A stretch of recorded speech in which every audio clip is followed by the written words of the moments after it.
विद्यार्थी मित्रांनो, आता आपण आपल्यासमोर जे निशिगंध पीक आलेलं आहे, इमेज पाठवलेलं आपल्या समोर ठेवलेली आहे, या पिकाची माहिती आपण घेणार आहोत.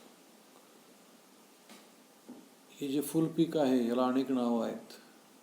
गुलछडी, रजनीगंधा, गुलशब्बो, रात की मलिका अशा वेगवेगळ्या नावांनाही ओळखलं जातं.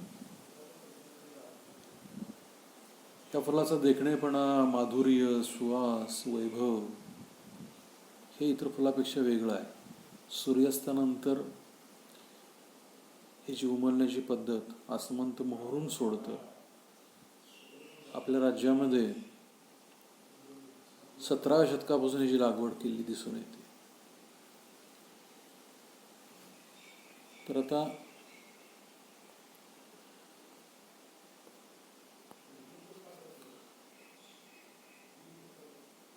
तिसरं पीक ह्या सिरीजमधलं ट्युबरोज इंग्रजी नाव आहे. पॉलियांथस ट्युबरोजा असंही शास्त्रीय नाव आहे. ह्याचं कुळ बघा, ह्या पिकाचं अमरलिडियस कुळ आहे आणि याचा उगम मेक्सिको या देशामध्ये झालेला आहे. आता सर्वप्रथम थोडीशी माहिती, लागवड क्षेत्र, महत्त्व आणि मग आपण जमिनीपासून पुढं सरकत जाऊ. तर निशिगंधाची फुलं सफेद पांढरी असून सुवासिक असतात. त्यामुळं त्याचा उपयोग अनेक ठिकाणी होतो. अशा ह्या निशिगंधाची लागवड देशपातळीवर जर विचार केला तर पश्चिम बंगाल, कर्नाटक, महाराष्ट्र या राज्यामध्ये केली जाते. राज्यामध्ये 2000 हेक्टर म्हणजेच 5000 एकर क्षेत्रावरती हे पीक घेतलं जातं. या पिकाच्या लागवडीमध्ये पुणे, अहमदनगर, नाशिक, सोलापूर, सांगली, ठाणे हे जिल्हे आघाडीवरती आहेत. तर याचं व्यापारी महत्त्व जर आपण बघितलं, उपयोग, तर हे सुट्या फुलांसाठीही वापरता येतं, कळी स्वरूपात काढून, आणि फुलदांडी प्रकारामध्ये कट फ्लॉवरमध्येही वापरता येतं. तर ही फुलं सुवासिक असल्यामुळे ह्याच्यापासून फुलदाणी सजवता येते. वेणी, गजरा, पुष्पहार, पुष्पगुच्छ, मंडप सुशोभनासाठी माळा ज्या वापरतात तर यापासून बनवता येतात. मुकुटासाठी ह्या फुलांचा वापर करता येतो. फुलांचा रंग आणि सुवास हा चित्त आकर्षक असल्यामुळं या फुलांना वर्षभर बाजारपेठ असते. निशिगंधाची लागवड सोपी, सुटसुटीत, रोग कीड कमी असल्यामुळं हे शेतकरी वर्गामध्ये अतिशय लोकप्रिय असं फुलपीक आहे. इतर फुलांच्या मानानं विविध पद्धतीने निशिगंधाचा उपयोग केला जातो. टिकाऊपणाबाबतीत हे फूल सर्वोत्तम आहे. फुलदांडा लांब असल्यामुळं गुलाबाप्रमाणे फ्लॉवर पॉटमध्ये सजवण्यासाठी पंचतारांकित हॉटेल आणि इतर ठिकाणीही वापरता येतं. प्रत्येक फुलदांडीवरती 12 फुलांच्या जोड्या असतात.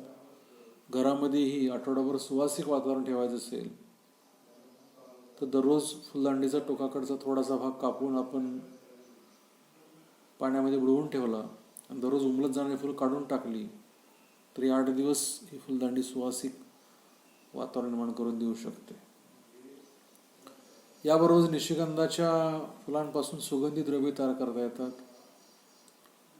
तमिळनाडू परिसरात अशा प्रकारचे प्रोसेसिंग इंडस्ट्रीज आहेत. त्याच इंडस्ट्रीज अर्क निर्मिती करणारे उद्योग, फुलप्रक्रिया उद्योग जर महाराष्ट्रात सुरू झाले तर आणखी निशिगंधाच्या मागणीमध्ये भविष्यामध्ये वाढ होऊ शकेल.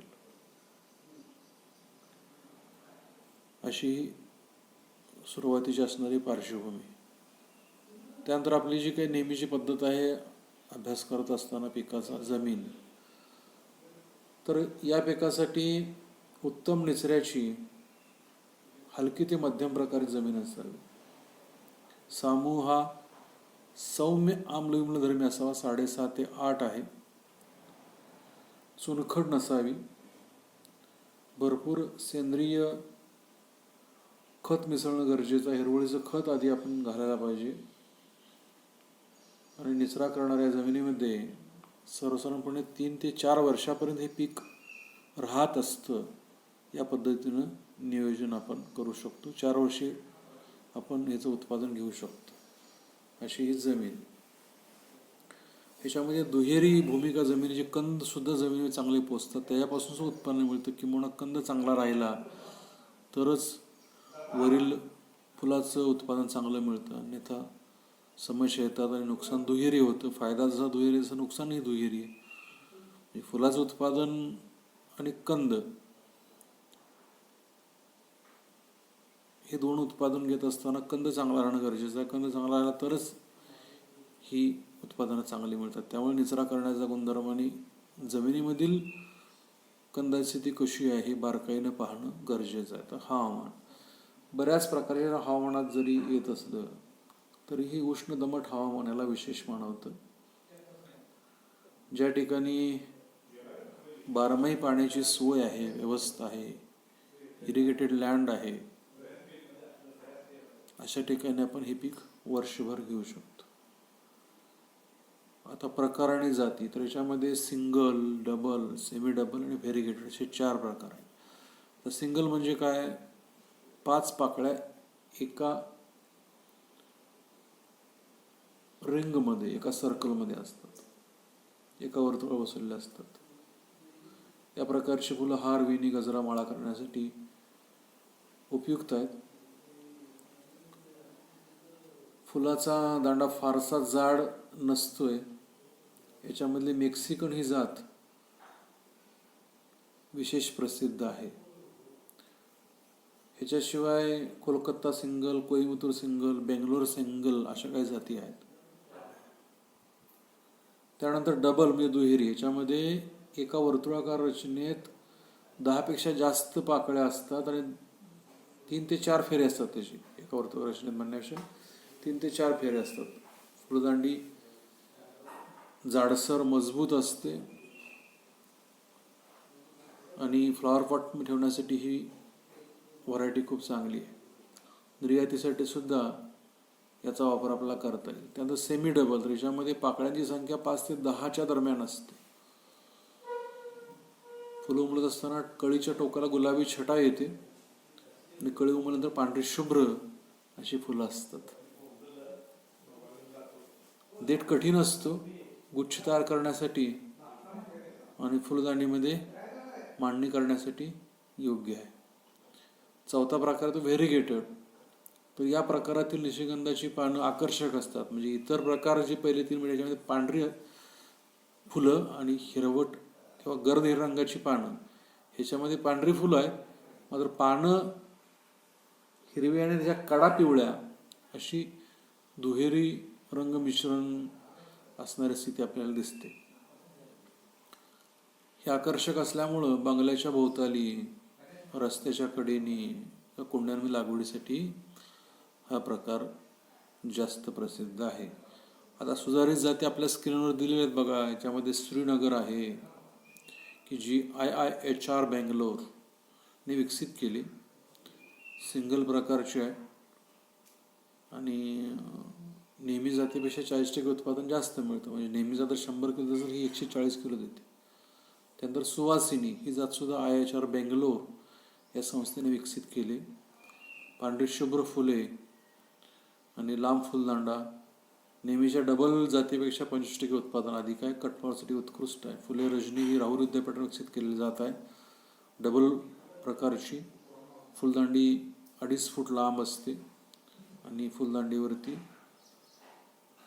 48 इतक्या संख्येमध्ये फुलं येतात.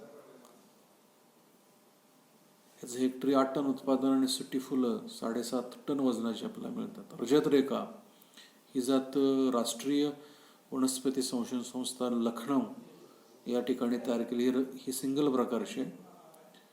पानांच्या मध्ये चंदेरी रंगाचे पट्टे असतात आणि व्यापारदृष्ट्या मात्र ही जात इतकीशी प्रसिद्ध नाही आहे. त्यानंतर सुवर्णरेखा ही जात सुद्धा लखनौ या ठिकाणी विकसित झाली, मात्र तिचा इतका प्रचार आणि प्रसार होऊ शकला नाही. तर पहिल्या 3 जाती असं महत्त्वाच्या आहेत: श्रीनगर सुवासिनी, फुले रजनी. याच्याशिवाय मग सांगितलं Mexican single, Bangalore single, Kolkata single ह्या जाती पण आपण वापरू शकतोय.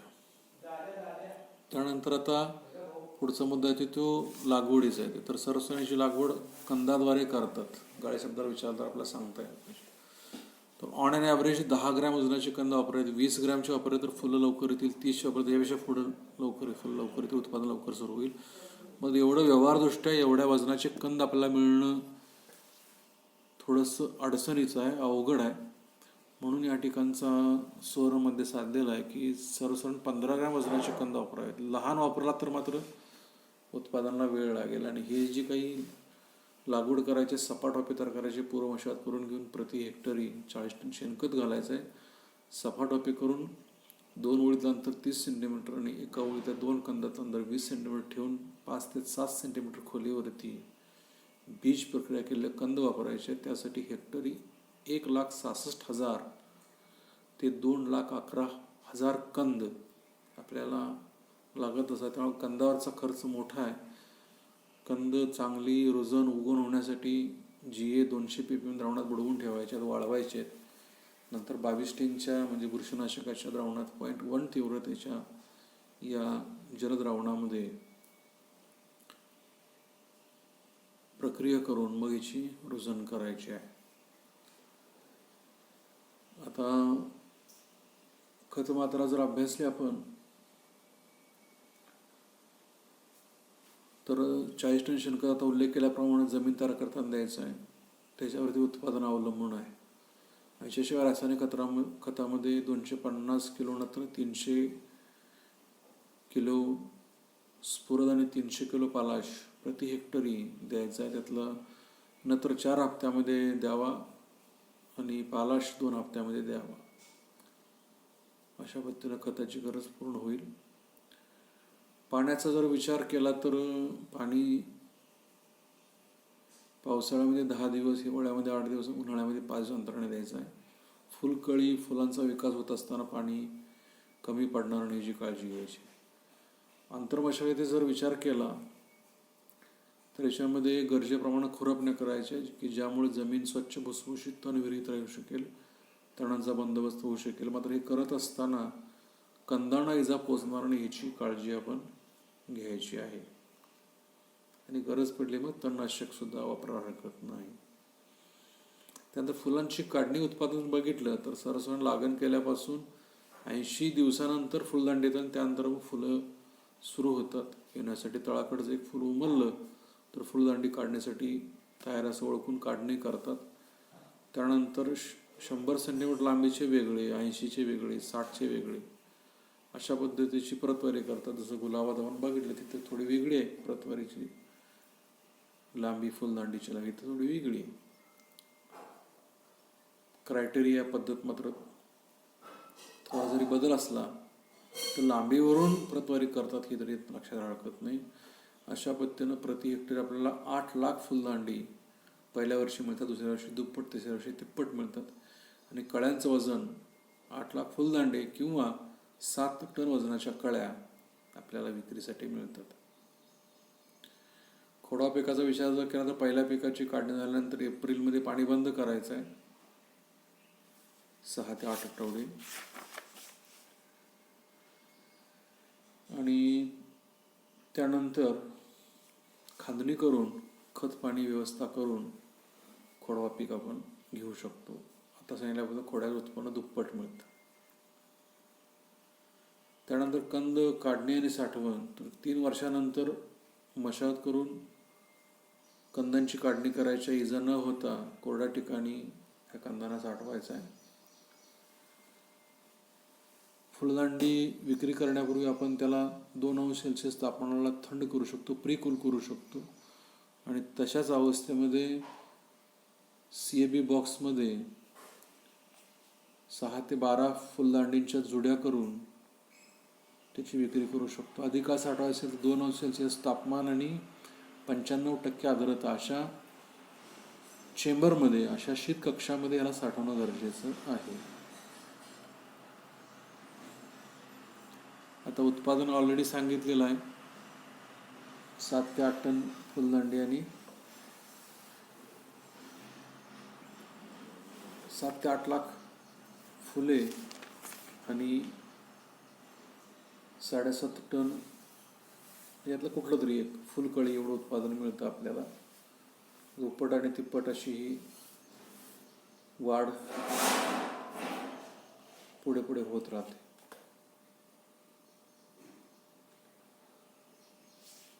त्यानंतर आता कंद साठवण विचार जर केला तर कंदाला 3 वर्षांनंतर काढून थंड आणि कोरड्या जागी बीज प्रक्रियेची मगाशी केली आपण 22 टीनची, तशा पद्धतीनं बीज प्रक्रिया करून हे साठवून ठेवायचे. आणि शेवटचा भागातला रोग आणि किडीचा, तर पहिला रोग आहे तो कंदकुज. हा बुरशीजन्य रोग आहे. ज्या ठिकाणी पाण्याचा व्यवस्थित निचरा होत नाही अशा ठिकाणी जास्त लागण होते. ज्या ठिकाणी निचरा व्यवस्थित आणि ज्या ठिकाणी सरीवरंबी पद्धत वापरावी. त्याशिवाय लागवडीपूर्वी 2.5% द्रावणामध्ये म्हणजे कॉपर ऑक्सिक्लोराईडच्या द्रावणामध्ये, बुरशीनाशक द्रावणामध्ये बुडवून हे कंद लावायचे आहेत. त्याच्याशिवाय निचरा प्रणाली व्यवस्थित ठेवायची आहे. आणि यातूनही लागण दिसत असेल तर 0.6% तीव्रतेचं बोर्ड मिश्रण आळवणीतून द्यायचं आहे.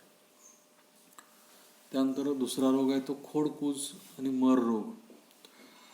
तर हा बुरशीजन्य रोग आहे. पावसाळ्यामध्ये विशेष आढळून येतो. पाण्याचा निचरा ज्या ठिकाणी नाही आहे त्या ठिकाणी जास्त लागण होते. मुख्य लक्षण म्हणजे सुकलेली किंवा जमिनीकडं झुकलेली पानं पिवळी पडून वाळू लागतात आणि कंदाच्या मुळावर बुरशीचा प्रादुर्भाव झाल्यामुळे कंद देखील